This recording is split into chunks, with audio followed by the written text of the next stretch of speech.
Lux presents Hollywood.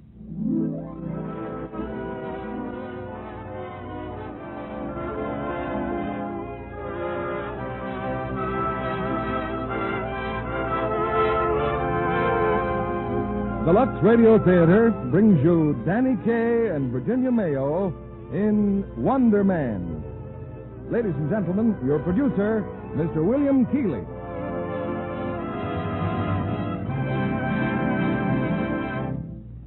Greetings from Hollywood, ladies and gentlemen. If you ever manage a resort hotel, you'll find that your worst enemy is rain. Those dismal indoor days that start your guests departing for the city. A certain hotel in the Catskills hired an inventive gentleman who solved that problem by donning funny-looking hats, clowning through the halls, and throwing himself, if necessary, fully clothed into the fish pond for the entertainment of discouraged guests. From that beginning, Danny Kaye has soared to a phenomenal success on stage and radio, and co-starred in 2 screen hits with his leading lady of tonight, Virginia Mayo. They appear in their original screen roles in Samuel Goldwyn's Wonder Man, released by RKO. To give you as much of Danny Kaye as possible, we divide him in 2 and present him in our play as twins, identical in looks, but very opposite in temperament. For things that look alike may prove quite different in performance. One of our friendly listeners in Georgia writes me, I am a teacher of first grade at school, and every day before lunch we have washing time. One morning I brought 2 standard-sized cakes of soap, one for the boys and one for the girls. When I gave it to the children, I told them I had 2 kinds, Lux and another, and the girls could have first choice. Without hesitation, every girl said Lux. So you see, our Georgia peaches, even as early as the first grade, learn what's good for their complexions. Thanks to Miss Harvard of Unadilla, Georgia, and congratulations to her well-trained and discerning pupils. It's time for our curtain and Act 1 of Wonder Man, starring Danny Kaye as Edwin Dingle and his brother Buster, and Virginia Mayo as Ellen. Oh, what a tangled web we weave when first we practice to deceive. Sir Walter Scott's Mom in Canto 6, stanza 17. How aptly do these words describe the events I'm about to relate, although on second thought, perhaps Marcus Aurelius Antonius sums it up even better in his celebrated Meditations. You will recall his admonition, get used to thinking there is nothing nature loves so well as to change our existing forms to make new ones like them. He goes on to declare, time is... Mr. Dingle? Yes? This is the Lux Radio Theater. We present plays here. I beg your pardon? Could you get to the point a little faster? The point? Who you are, how all this began, a sort of setting of the scene. Oh, yes, yes. Thank you, Mr. Dingle. My name is Edwin Dingle. It is my wont to spend time in the Higbee Memorial Research Library gathering material for my forthcoming publication. Oh, that I had devoted a few moments to the world around me, too. How much better prepared I would have been for what occurred. For example, last Tuesday night, while I was contemplating Plutarch's Consolation to Apollonius, contemplations of a vastly different nature were occurring in the district attorney's office.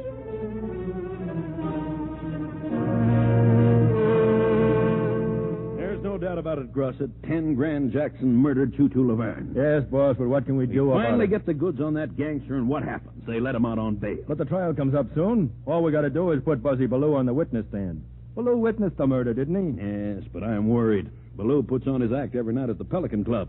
10 Grand Jackson knows that. Well, I've tried to get that crazy comic to accept police protection, but you know how he is. You can't get Ballou to worry about anything, including his life. Well, while that was going on in the district attorney's office, and while I was in the library poring over Plutarch, the individual referred to as Buzzy Ballou was in a dressing room at the Pelican Club, presenting a costly engagement ring to a comely young lady named Midge. Buzzy. Oh, it's beautiful, and you're wonderful, and I love you, but I'm certainly glad you're not twins. What? I said I'm glad you're not twins. But I am. You have a twin? Sure, my brother Edwin. I haven't seen him in years. Oh, is that so? Yeah, on the level, Midge. Maybe I ought to marry him. Nah, you wouldn't like him, honey. He's a bookworm. I'm just a worm. Hey, boss. Buzzy. Yeah, and I'd better crawl under my costume before the boss steps on me. I'll see you in a few minutes, huh, baby? What a guy. Hiya, boss man. Cut out the clown and get into your costume. Hello, Monty. Oh, hello, Midge. Monty, look, after all these years. Ring. And we're getting married tomorrow. Well, I guess the man means business this time. Well, from the size of the diamond, that's either love or his horse came in. He hasn't had a winner in a month. You got one tonight, honey. Thanks, Monty. Well, I suppose you're going to say you'll always be a sister to me. Monty. Skip it. I'll tell you one thing, though. If he ever tries to take the act to Reno, I'll be waiting. I know you will. Monty, I'm worried. Did you see the papers? They've released 10 Grand Jackson on bail. Yeah. And I don't care what Buzzy says. I'm calling the cops. Whether he wants it or not, he's going to have protection. Oh, thanks, Monty. Thanks. Coming, Monty, old fella. Coming. Oh, this here's the florist, Mr. Ballou. Oh? I got 24 lilies for you. Oh, you got the wrong room, Jack. I don't need any lilies. You will in a minute. 10 grand don't like you, Mr. Ballou. Did you say 10 grand? Yeah. Oh, this is going to hate me as much as it's going to hate you.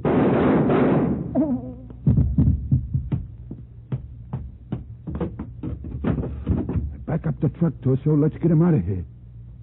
I repeat, while all this was ensuing, I, Edwin Dingle, was in the Higbee Memorial Research Library. But suddenly a most peculiar feeling came over me. I heard music, strange music, eerie, bewildering. And when I glanced up, there was Miss Ellen Shanley, the librarian, staring at me. Mr. Dingle, what's the matter? Music. I hear music. You do? Wait a minute. Now it's gone. Mr. Dingle, you've been working too hard. And what's this you've been writing? Oh, just some notes on the Paleozoic era. Paleozoic era? But, Mr. Dingle, Yes. look what you've written. Is this a code or something? Buzzy. Buzzy? Buzzy? Buzzy? You've written nothing but buzzies all over the paper.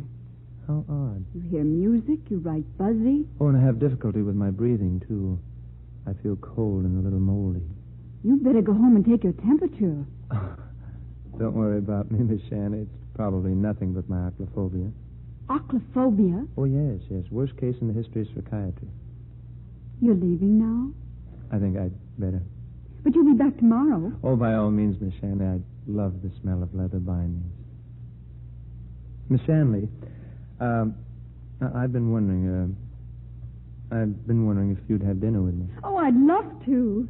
You would? Oh, yes. Good. Sometime around the 1st of next month. Oh.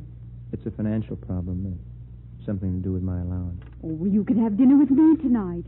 Or if you'd get something warm inside of you, maybe you wouldn't be hearing that music and feeling damp. Oh, I just couldn't. Oh, I've got millions of canned things. You have? I love canned things. Wonderful. By the way, Mr. Dingle, what is acrophobia? Oh, it's morbid fear of women.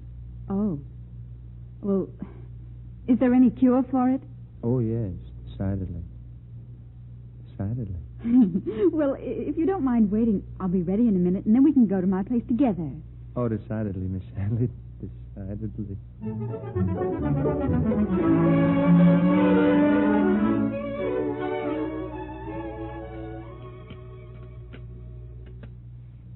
Well, dinner's almost ready, Mr. Dingle. You know, I've been thinking. You have the most extraordinary mind I've ever heard of.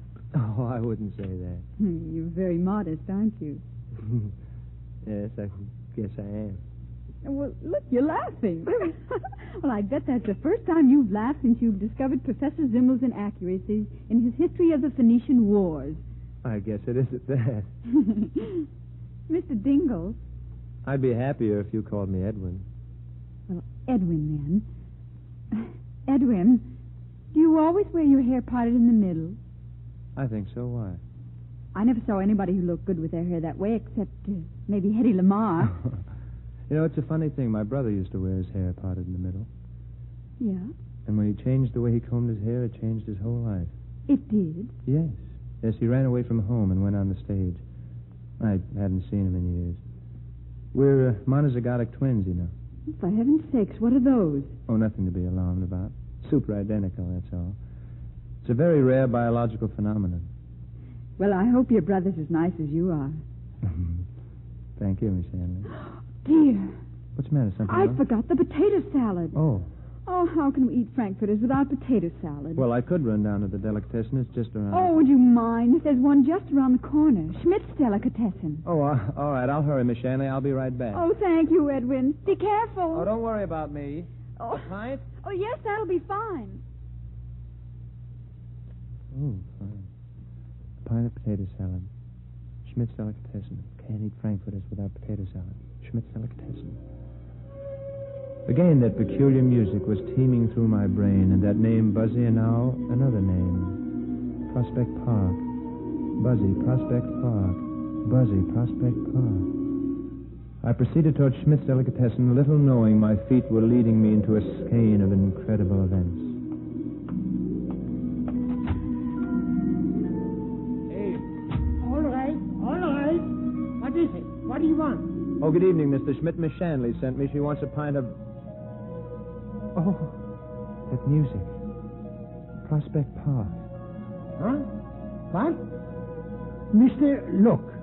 Prospect Park is in Brooklyn. We never carry Prospect Park. Maybe instead you take a pound of Bronx Zoo? No. No? No. I pay my taxes. I don't order the milk. I vote the straight Democratic Party, and you come in and find a pint of Prospect Park. Oh, I've got to go. Prospect Park. Buzzy, he keeps calling me. I've got to get to the Buzzy Park. I've got to get to Buster the Buzzy Park.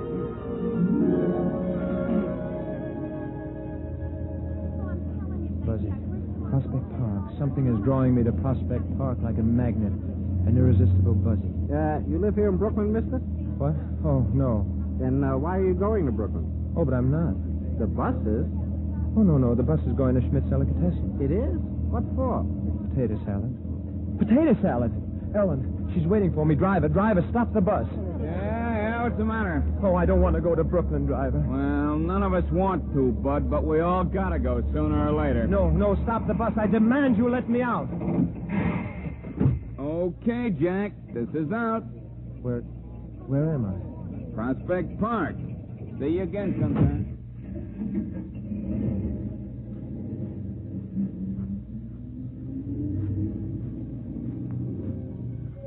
Prospect Park. So quiet. There's a bench there next to the lake. Maybe if I sit down and rest. Yes. Sit down and rest. Edwin! I've been waiting for you. Who's calling me? Edwin! In the lake. Someone in the lake's calling me. They threw me in the lake, Edwin. Who is it? Where are you? I'm right behind you. Right behind... Buster. Buster, this is wonderful. Are you kidding? It's murder. Well, after 10 years to meet you here in Brooklyn. You once told me you wouldn't be found dead in Brooklyn. Well, that was the only way they could get me here, kid. You know, Eddie, you haven't changed a bit. You still look just like me. Well, thank you very much, Buster. You look just like me. All the time, Edwin. Sharp as a tack, all the time. But what are you doing here? Eddie, did you ever see a murder? Murder? Good heavens, no. Well, I did. I told the district attorney and they picked up 10 grand Jackson on suspicion, but before I could swear out a statement, he got out on bail and swore he'd knock me off. Oh, well, that places you in a very precarious position. Well, not any longer, kid. They killed me a few hours ago. Buster, you know I don't appreciate that kind of humor. Honest, kid, I'm dead.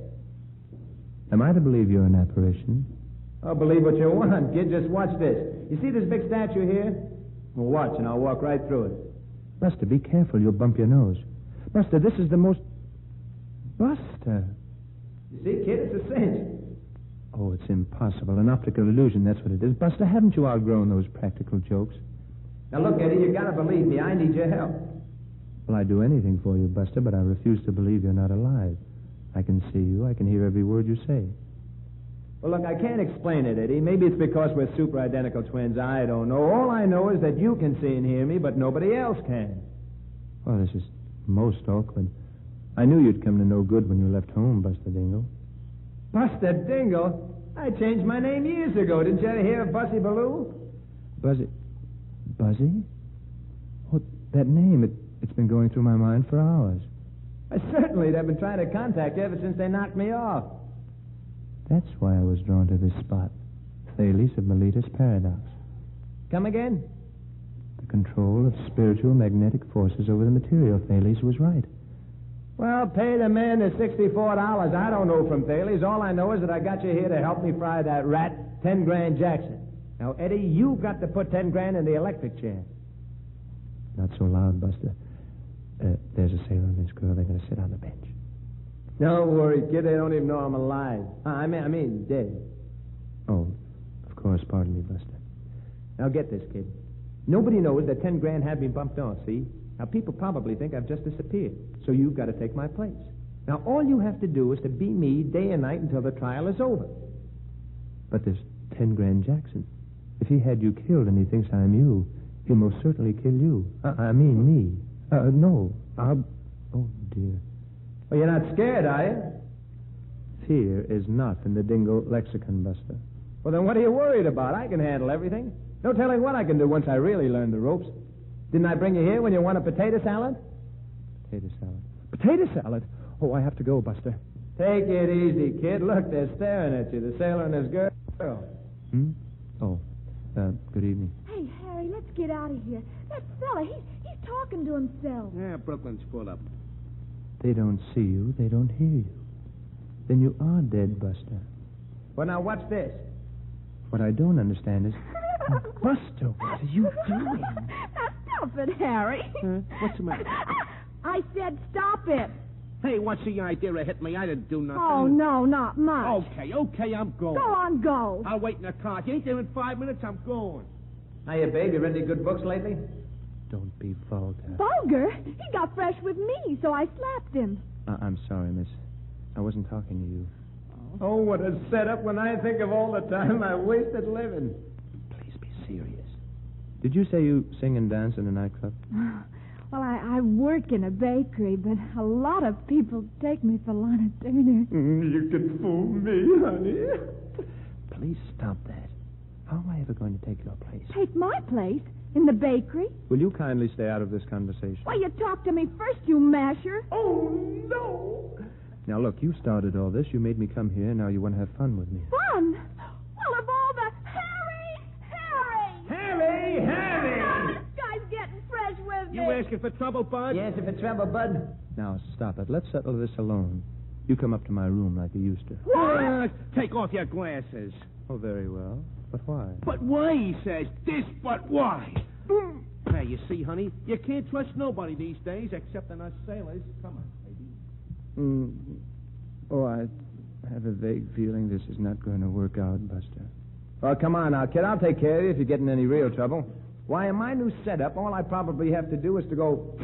And I'll be able to make people disappear, stop bullets, all kinds of stuff. Now, you get right down to the Pelican Club and start taking my place. But, Buster, it's futile. I haven't the slightest knowledge of how to execute a song or a dance. Stop worrying, will you? I got a gimmick. What's a gimmick? Well, it's a cinch. Anytime you need me, you'll hear the music. You remember the music? Oh, yes, distinctly. Okay, when you hear the music, I'll step inside of you and use your body. Whenever I hear the music, you'll step inside of me and use my body? What do you mean you'll use my body? I'll give you a demonstration, kid, like this, see? Oh, no, Buster. Oh, what are you do? Buster, get out of me, Buster. I must talk to you immediately, Buster. Stop. Will you get out of me? Buster, please, you can't do this to me. I warn you, this masquerade will be palpably inadequate. Palpably inadequate. Palpably inadequate. Palpably inadequate. Oh, now stop making me sing, Buster. I have no desire. Oh, you should be ashamed of yourself, Buster. Well, I gotta go now, Eddie, and so do you. Pelican Club. So long, kid. Buster, come back here. Roll him in the aisles, Eddie boy. Buster.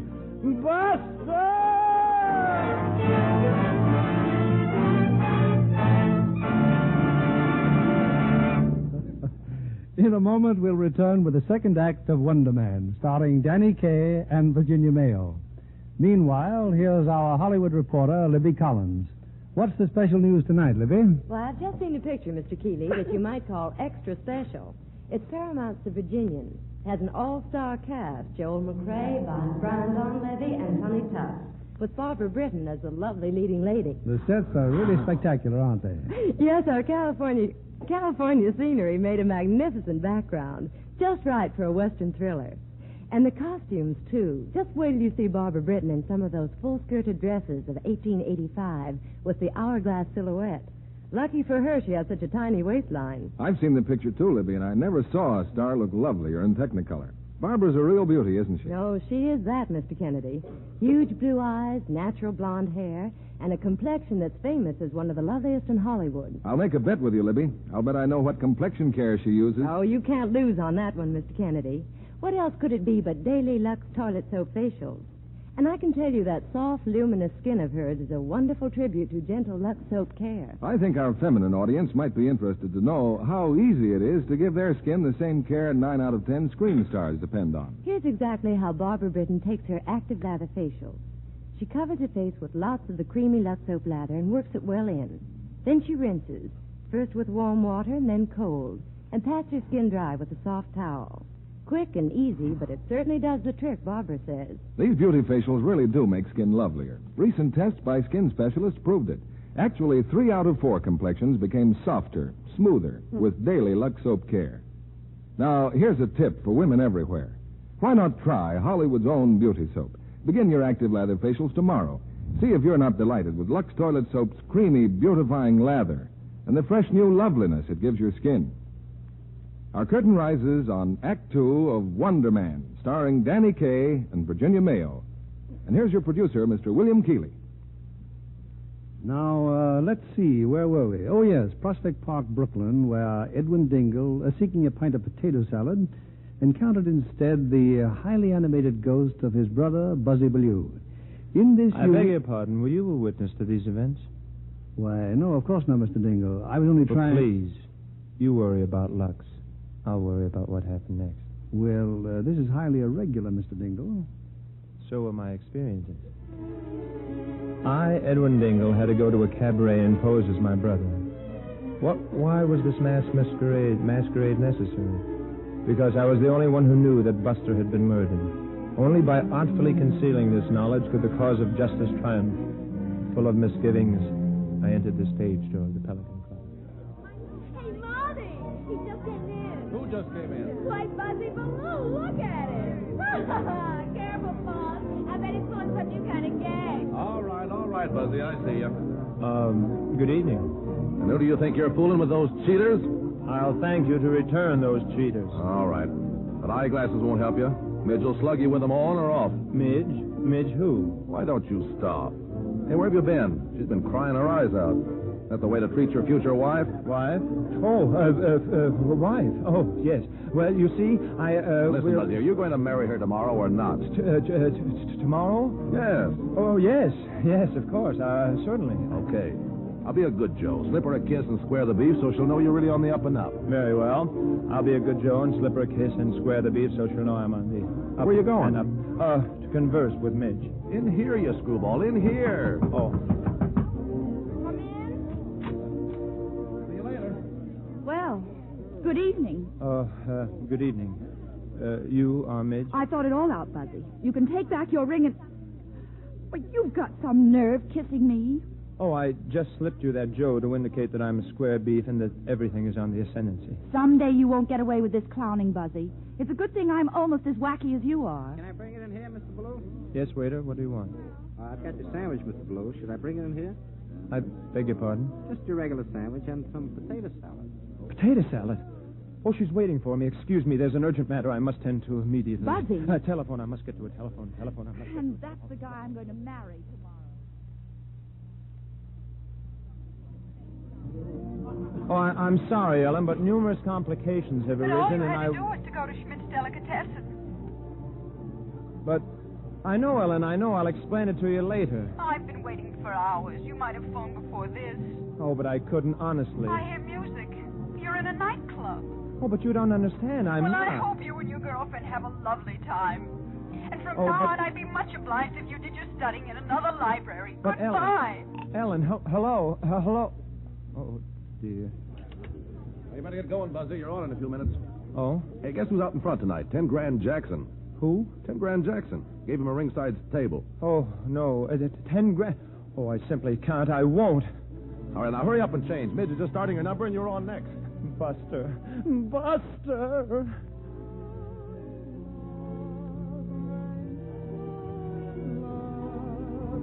Part of my heart said no, no, no. The other part said let's go. All alone tonight, Mr. Jackson? That's right, all alone. I hope your drink is satisfactory. Everything's fine. Just beat it. Yes, sir. Hiya, boss.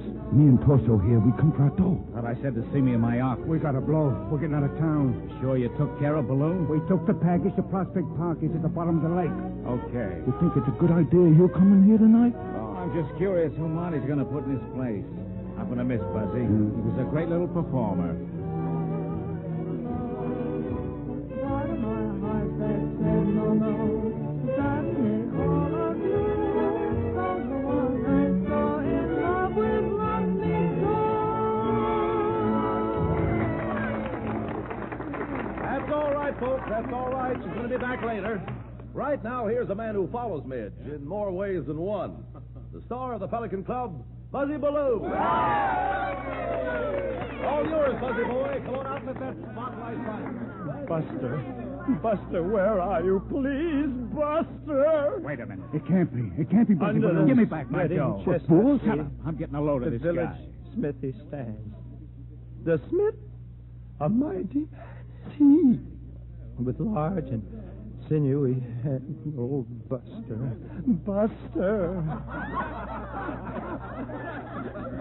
Ladies and gentlemen, I think that perhaps some explanation is due. You see, I'm not. That is, when unfortunately, I can't. I simply can't.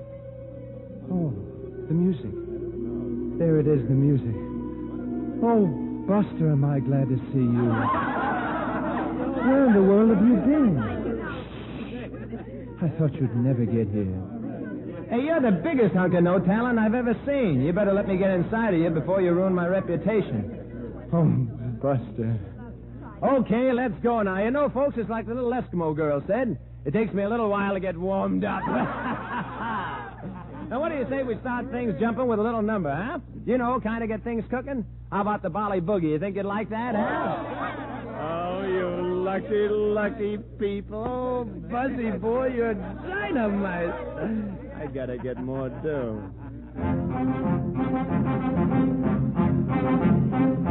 Somewhere off the coast of Java fell a little piece of lava that grew up to be the island known as Bali.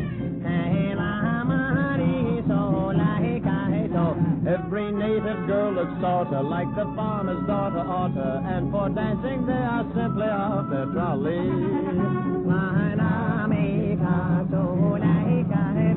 But they hadn't seen a new step since Methuselah did the two-step on their isolated island. They were way up beat. From jive they were closeted till a storm deposited on the beach at Jive, and Jack from Lower Basin Street, he went up and got a lookin', and he said, hey, hey, what's cookin'? This here joint is jumpin', but with melancholy.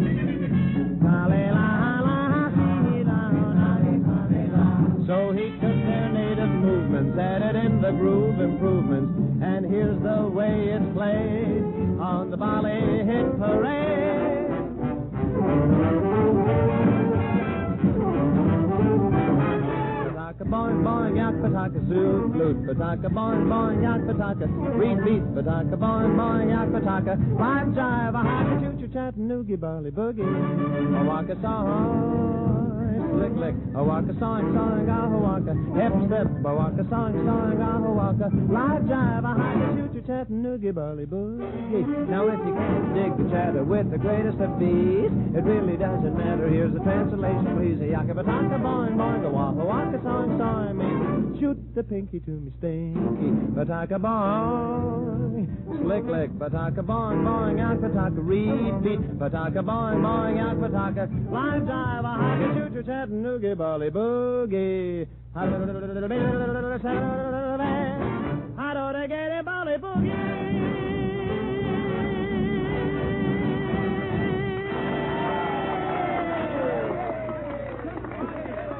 Thank you very much. Oh, I see a particular friend of mine is here tonight. 10 Grand Jackson. Hiya, 10 Grand. Seeing the hot seat, pal. That's the guy you said you bumped off. Boss, we did cross my heart. Yeah, sure. Now, look, you guys. If you two amateurs can't do this job, I'll get a couple of professionals who can. I want Baloo taken care of.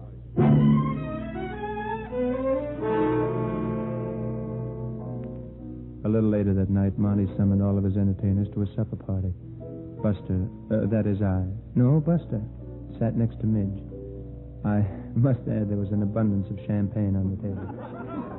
All right, quiet, everybody, quiet. I have the doubtful pleasure of announcing that Midge and Buzzy are going to get married. Yep, the unhappy event takes place tomorrow afternoon at 4 o'clock at that little church around the corner. Hey, you know something? I've got an even bigger surprise.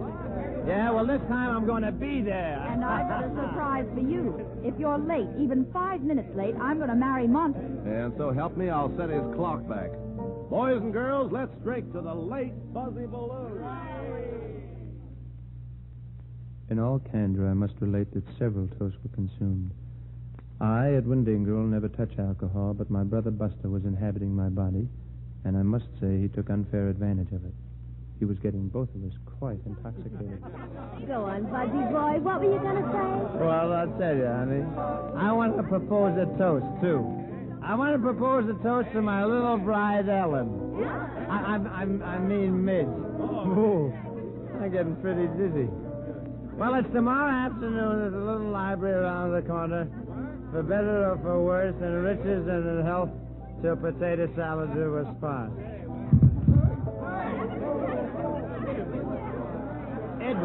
Edwin. Oh. I feel awful. I'll never let you take another drink while I'm inside of you. Never, do you hear? Oh, brother, I wish I were dead.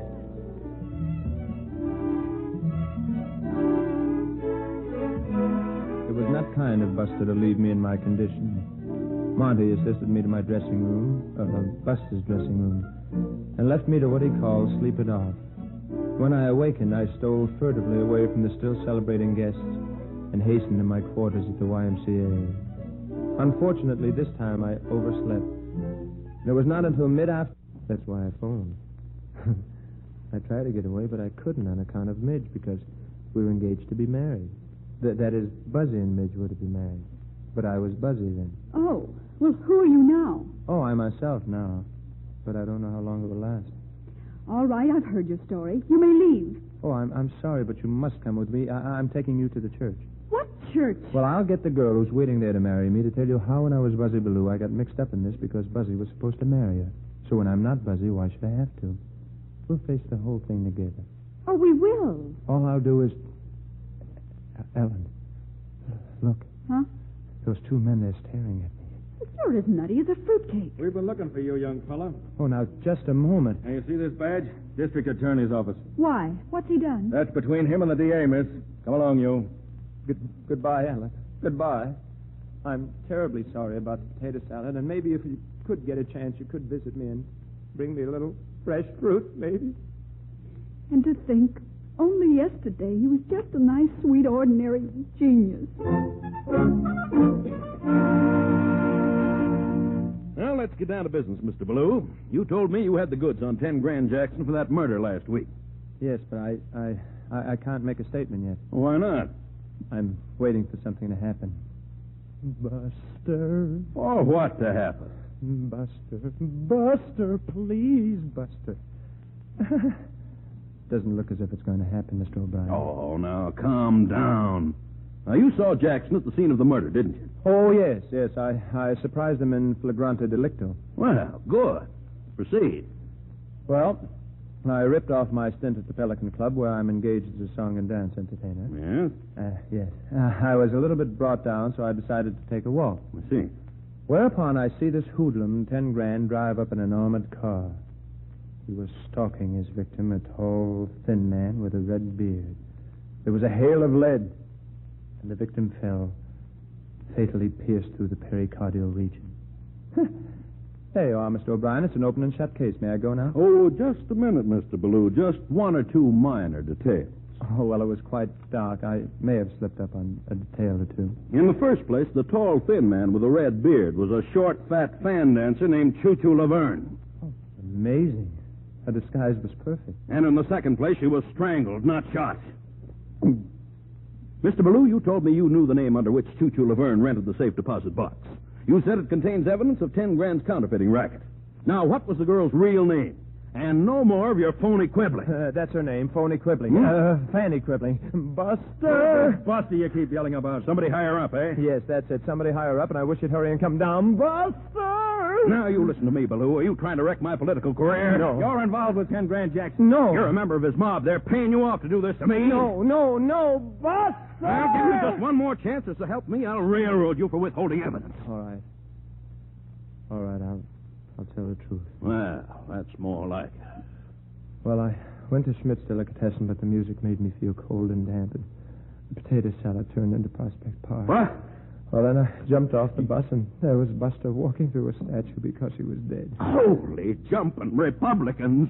Throw this maniac out of here and drop the charges against 10 Grand Jackson. But, boy... We've got no case. You can't drop the charges. 10 grand did it. Buster will tell you. Buster, please come down and get inside of me. Please hurry, Buster, please. Take him away. I can't stand the sight of him. No, they'll kill me, too. I want police protection. Police protection? I'm issuing an order to every policeman to arrest you on sight. Shoot you if necessary if you so much as go near a cop. Now throw that idiot out of here. But, Mr. O'Brien... Mr. O'Brien.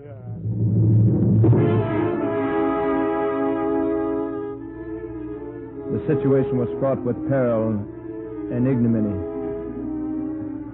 Cast out into the street, I consulted my watch. It was 5 o'clock. I was an hour late for the wedding. I recalled Midge's emphatic words. If you're late, even 5 minutes late, I'm going to marry Monty. There was no use in going to the church. I walked willy-nilly down the street, turned the corner, and bumped right into them. A pair of grim-visaged thugs. They uttered certain low, polysyllabic words and attempted to halt me. I broke from their grasp and ran. It's him, Torso. He's been singing to the DA again. Get on, Kemp. He's getting away. Not this time he ain't. What's this, Torso?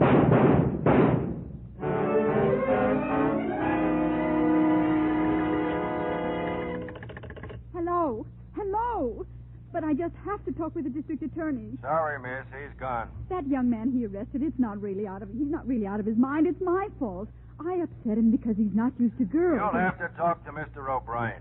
But when will he be back? He won't. He's going to the opera tonight. The opera? But maybe he was telling the truth. Maybe his life is in danger. What will he do? Sorry.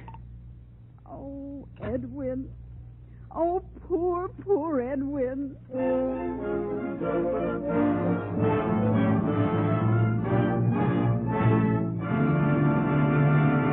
We pause now for station identification. This is CBS, the Columbia Broadcasting System.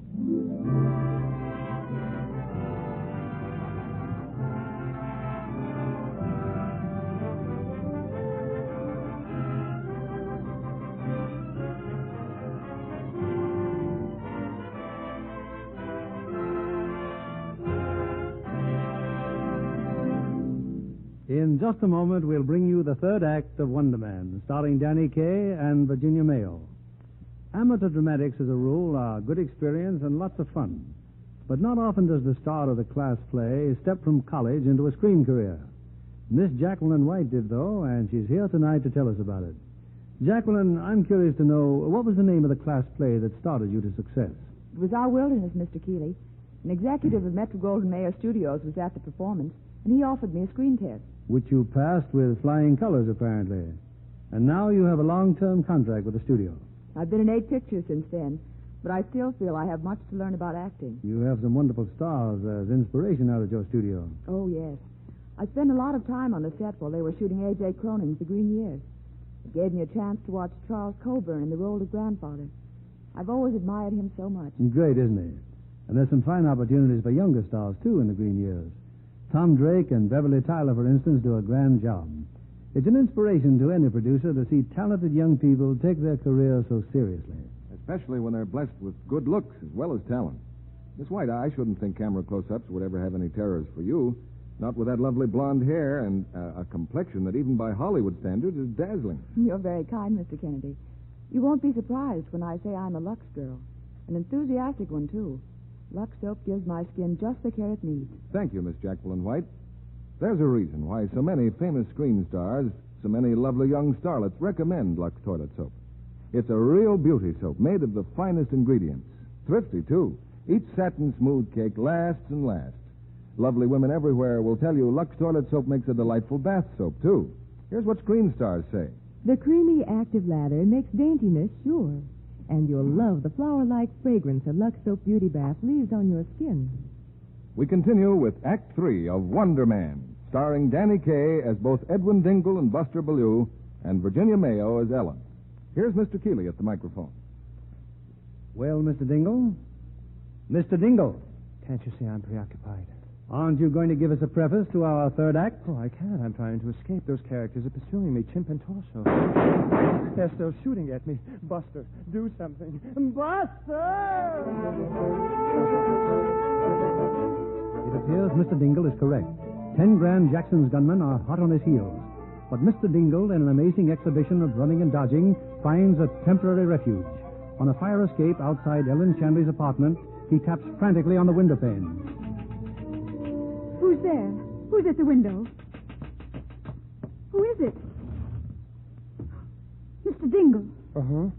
Two gentlemen are after me. They're watching the front door. I had to come up this way. If a policeman sees Don't you... mention the police. They have orders to shoot me on sight. That I can understand. Well, goodbye. Don't shut the window. Please. Listen, I was just with the district attorney. Edwin Dingle, you're the biggest liar in the whole world. I happen to know the district attorney is on his way to the opera. Ellen, please don't doubt me. I couldn't lie to you. I couldn't lie to anyone about whom I feel. That is, whom I feel such a feeling as I feel. I'd like to believe you, Edwin. Then may I come in for a minute? Not until I've heard what you have to say. Well, my brother Buster is Buzzy Bellew. He was killed last night, and I told his ghost I'd help him out. But I didn't think he'd keep getting inside of me, so... Oh. Ellen, please. You're positively shameless, Edwin. Maybe when you're ready to tell the truth, I'll listen. I am telling the truth. There's someone at the door, so please climb down and go away. Come in. All right, sister. Where is he? Oh, my goodness. Come on. Where's he at? He? Who? Your boyfriend. Please, those guns. There's nobody here. Let's take a look around, Tosa. What's that? Who made that noise? Oh, I did. I was just tapping on the radiator. See? Like this. Oh. I can't say as though I follow you, sister. Well, it's cold. When I rap loud enough, the janitor turns the heat on. Oh, well, that's the janitor knocking back. It's very interesting, very. Well, there must be some mistake. I know he's peculiar, but Mr. Dingle wouldn't hurt a fly. Dingle. Who is Mr. Dingle? Well, you said my boyfriend, didn't you? How do you like that? She's two-timing Buzzy Bellew while he's two-timing Midge Malone. Buzzy Bellew. And he was telling the truth. I mean, isn't Buzzy Bellew dead? He crossed us up. We bump him off, and he bounces back. Dead, huh? How much do you know, babe? Yeah, we want to ask you some questions. All right. I don't know why I should protect Bellew if he's two-timing me. He knows you're after him, so he's leaving for Chicago on the 8:20 from Grand Central. That's him, Torso. That's him. Edwin, get out of here, Edwin. Get away, Chimp. You go down the fire. Edwin, he's got firearms. Be careful.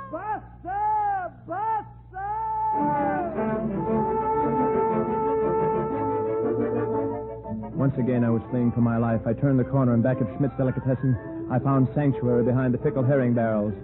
But I was not alone. Waiting there for me was Buster. How you doing, kid? Oh, Buster, at last you're here.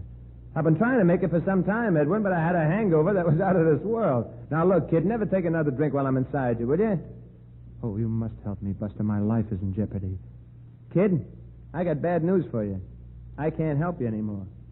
Oh, but you simply must. They're coming after me. Just go like you said you would and make them disappear. I wish I could, pal, but you see, I've run out of ectoplasm.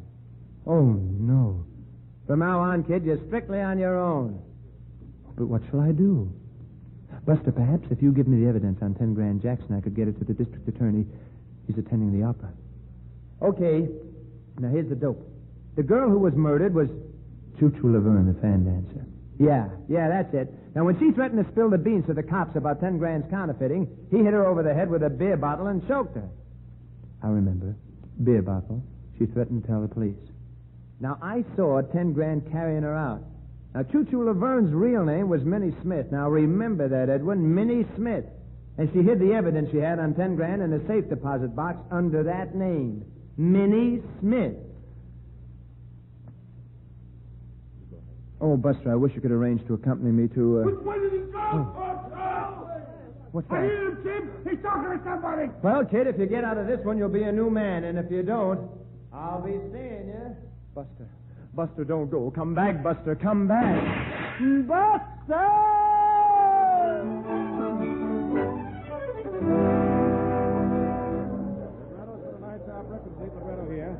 Reservations for tonight's performance at window 4. Tickets, please. First aisle to the left. Stairway to the right, madam. Oh, just a second, miss. Oh, please, I don't have a ticket, but you must let me in. That's impossible, miss. I've got to see the district attorney. Well, you'll have to take that up with the manager right over there. Thank you. Tickets, please. First aisle to the right. Second aisle to the... Ticket, mister. Oh, I have no ticket and I haven't any money, but I simply must get in. No, you know better than that. Oh, but there's somebody in there I have to see. And besides, look, they're after me. You're blocking the line. But you don't understand. I have to get in. Ellen! Edwin, it's them! No, Ellen, it is they. In all cases, the copulative verb takes the same case and the predicate as... Buster! Buster!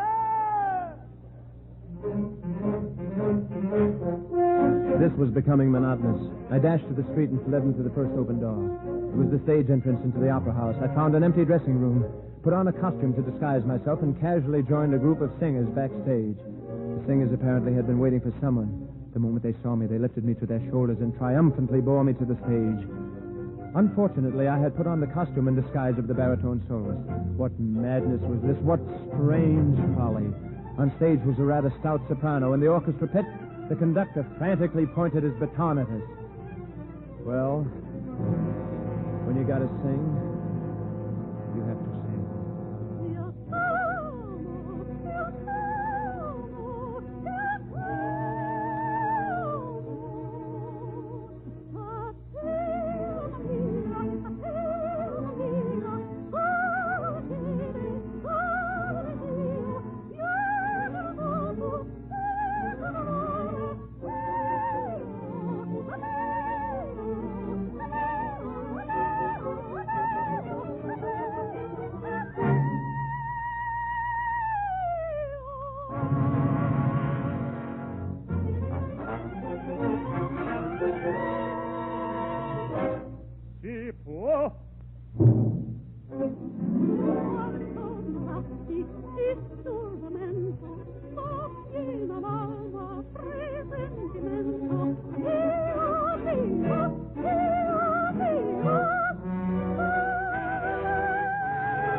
Barfa, si qualche, si sperda, Sinatra.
bells that a jingle a jingle a jingle a singing a 3 o'clock.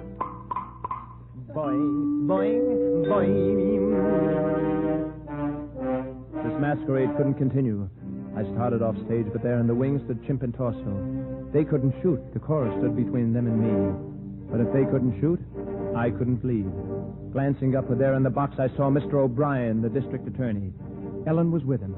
Here was my opportunity to deliver Buster's message.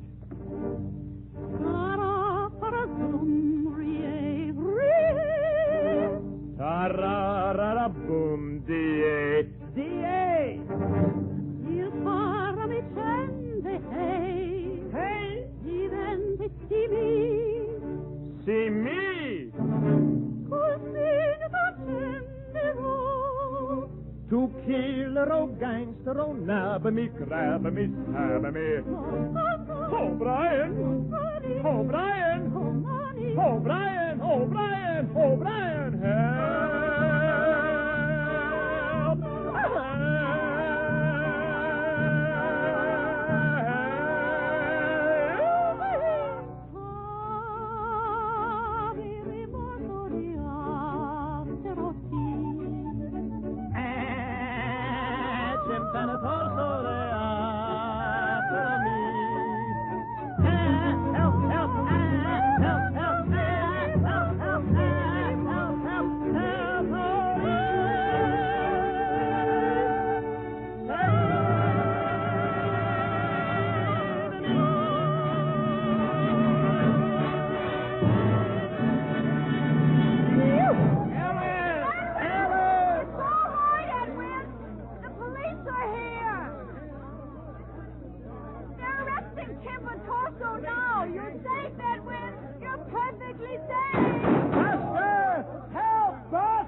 But Ellen was right.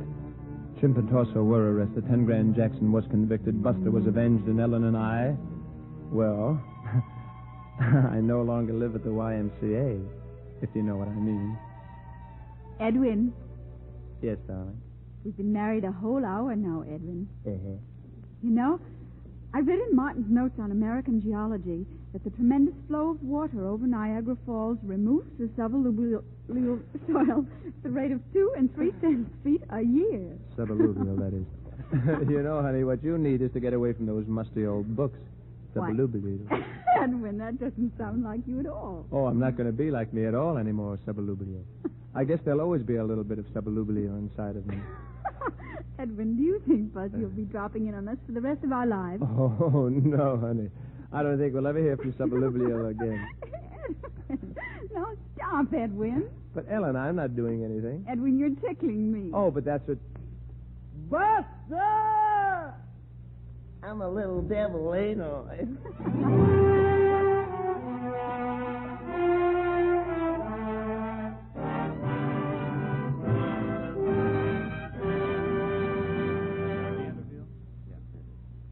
Now that Buster Blue and Edwin Dingle are merged into a life of harmony, we turn our spotlight on their arch impersonator, Danny Kaye, who joins his leading lady, Miss Virginia Mayo, for a curtain call.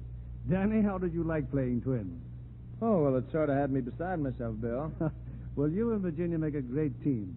And I know our audience is looking forward to your next co-starring picture for Sam Goldwyn. Have you seen the kid from Brooklyn, Mr. Keeley? At the preview Tuesday, Virginia, enjoyed it immensely. Danny certainly knocks himself out on those fight routines, and that's no fun. But, Danny, I didn't see you at the preview. No, I couldn't make it, Bill. I got tied up.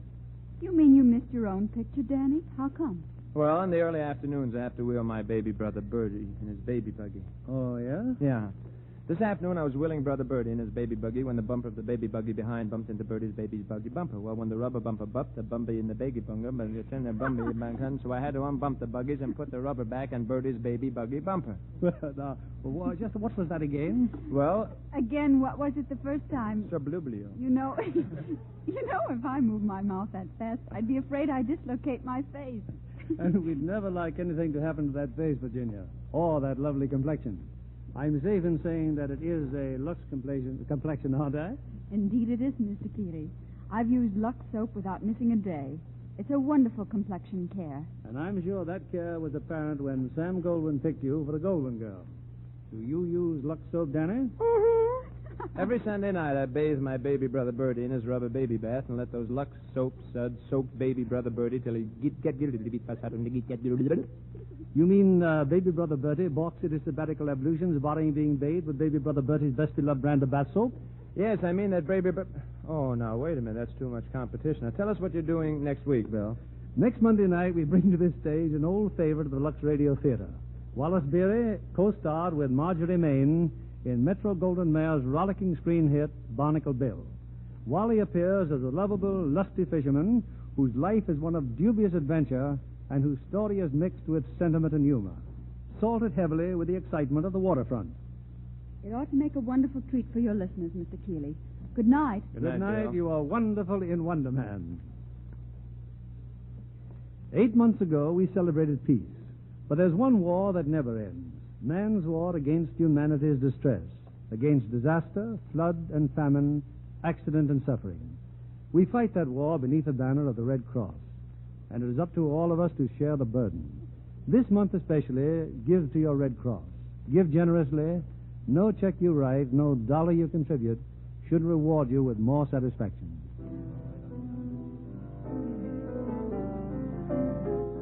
Our sponsors, the makers of Lux Toilet Soap, join me in inviting you to be with us again next Monday evening when the Lux Radio Theater presents Wally Beery and Marjorie Main in Barnacle Bill. This is William Keeley saying goodnight to you from Hollywood. This week, America salutes the motion picture industry and the stars of film and radio who gave their time and talent to the cause of victory. From the War and Navy Department, special plaques are being awarded, representing the thanks of millions of servicemen and women. They'll go not only to Hollywood screen stars for their personal efforts in the sale of war bonds, hospital appearances, and overseas entertainment, but also to the motion picture studios in gratitude for millions of dollars worth of films donated for the entertainment of our fighting forces. Danny Kaye can be heard in his own radio program every Friday evening over this network. This program is broadcast to our men in uniform overseas through cooperation with the Armed Forces Radio Service. Our music was directed by Louis Silvers. And this is your announcer, John Milton Kennedy, reminding you to tune in again next Monday night to hear Barnacle Bill.